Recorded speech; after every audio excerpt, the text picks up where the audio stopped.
And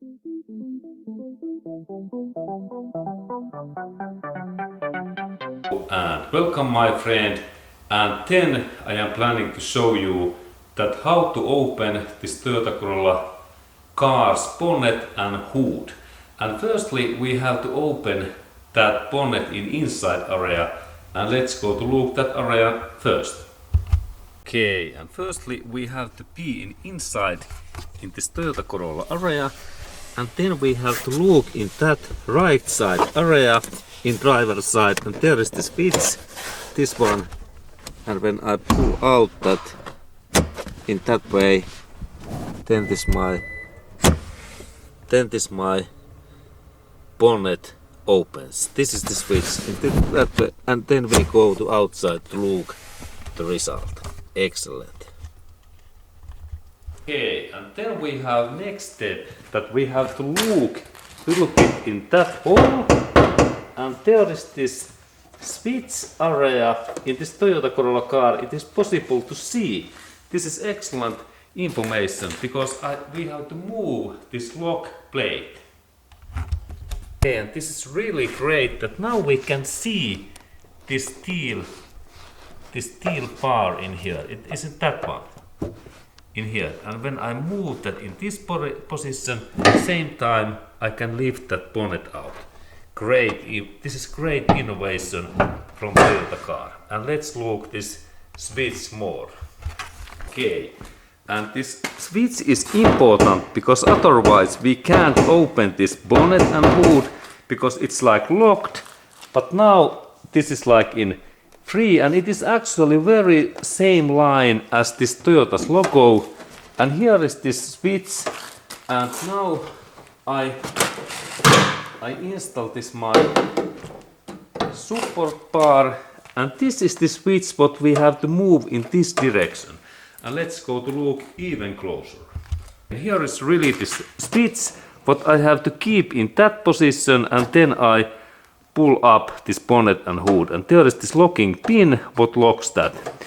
Now we can see that how it moves open and close. And now we have really nice view. We can see that this is locking pin, and now it opens and now it closed that area. And we have to keep that locking plate all time in this position, and then we lift up this bonnet. Then second trick is that in Toyota cars there is this steel, this support bar opens in that way that I pull that up, and then I take that in here, and then there is specific location for that thing. There is really special location. That bar, it is in that one, and small arrow in here. And now when I install that in here, and I test that this is secure, now bonnet and hood is in this position. This was this thing, and now when we have secure, this is in nice way we can work in safely inside that area, and we can even inspect this oil level. What you need for that service, you need this clean cotton cloth, some used old like t-shirt or some another clean cotton cloth. White is the best one.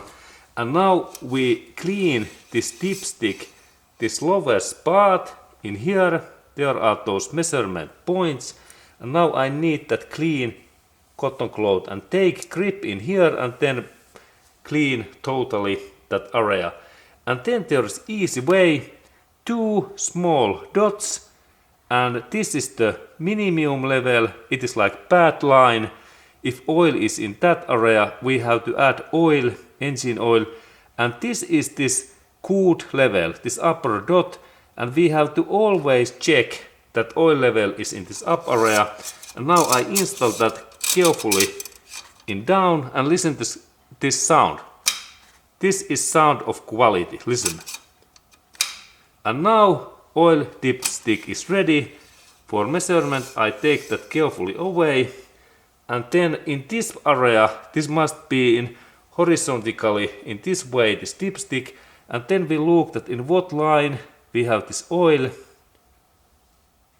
And in my line, now there's interesting that it is even in here. Now I think that I made some miss this measurement. I can repeat that. And we check that. Okay. And now when we look in these both sides, we can see that oil level is just in up area. And in here. This is, now it seems that this oil is more, but we can check that in what area this oil level is, and we clean that again, and we can repeat that measurement so many times than we like to. And now we check again. And in my case, I think that oil level is just in this up dot, that everything is okay. And this is the service what I recommend to do with every month, or then if you like to be professional, within every week.